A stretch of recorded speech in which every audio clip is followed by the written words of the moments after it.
We are transplanting these volunteers tomato plants down into the grow room in the basement. And you can see,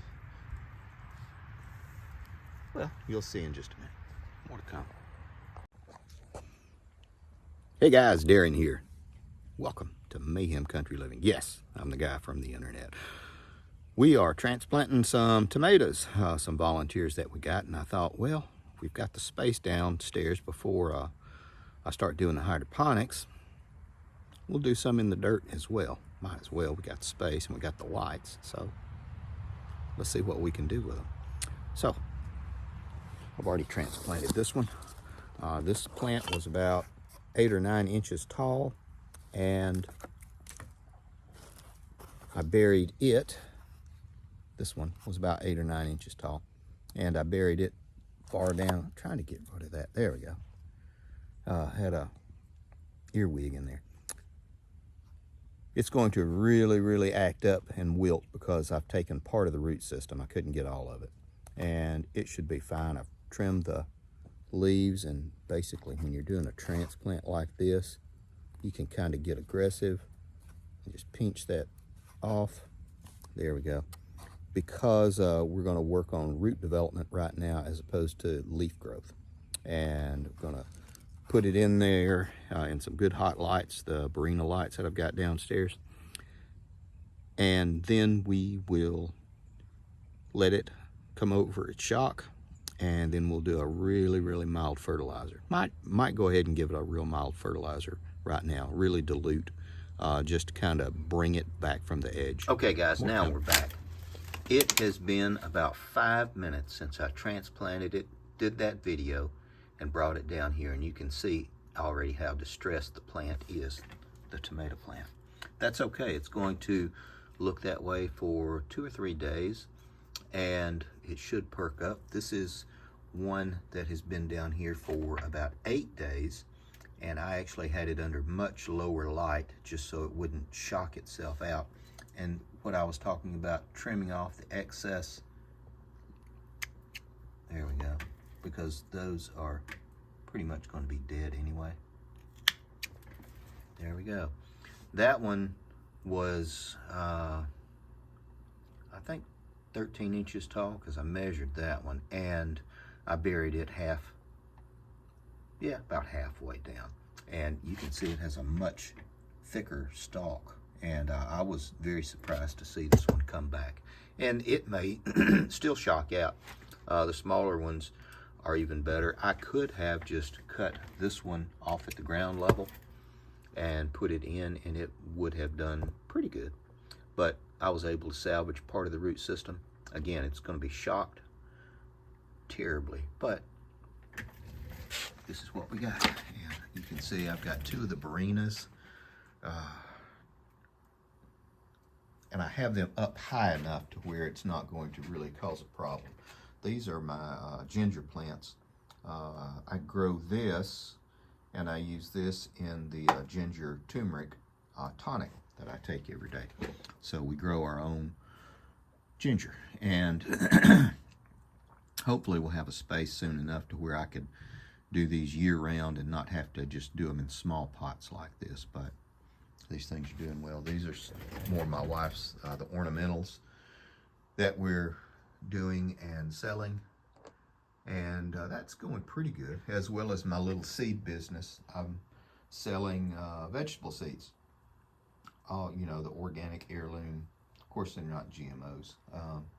And that has gone very well. And I'm going to get started a little bit more. I've got to bring down probably about 6 or 8, and I figure half of them will die, so that'll give me a good average. Probably going to try to dig up some of my banana peppers, although I think that will be a problem because the smallest one is about 4 or 5 feet tall. Actually, I'll take you outside and do a video and just link it all together on this and show you what I still have left. More to come. These are all of the peppers that we have left, and those they're still doing great. I've got to actually pickle some today because we are running out. We put them do a refrigerator pickle process, and we eat them like pickles, like pickle slices, and they taste just the same. This is the Nkrumah Tintin from Africa. This is my African tree okra, and I'll show you. I am 5'8". Okay guys, I am 5'8", and you can see, there you go, that's the top of it. It gets about 12 feet tall. This is the stalk of the tree.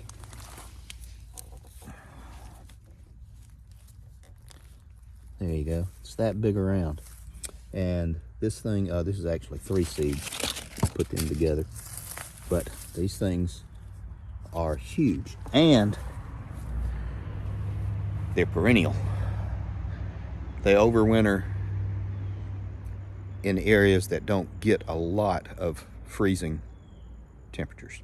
So if you have maybe a day below freezing, they should do okay. But the zone we're in, which is 8B, I want to say, because they divided it, these should, knock on wood, these should be perennial, and they'll come back next year. They get about 12 feet tall. And people say, well, how do you harvest it if it gets 12 feet tall? Well, the tops are flexible, so you just bend them down. And these are the pods, and these are ready. I still got okra like gangbusters, and it is a good tasting okra. That was the tallest one I have. Here's another one, and you can see it grows just like a tree, and it is becoming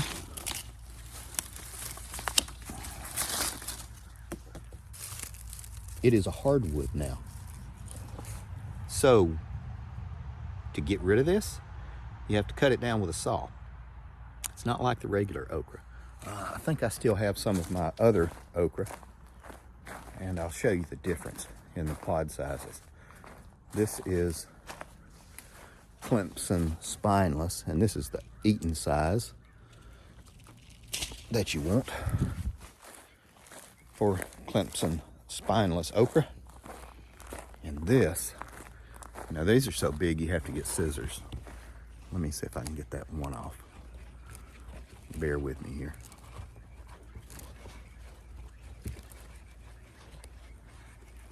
Hang on. This is the eating size on them. Hang on, I'll put them both together so you can get a comparison, because it will blow you away. There you go. That is the eating size. You can actually fry these and eat them like fried tomatoes. How about that? There we go. Now, what kind? We have about 13, and I planted them across this front.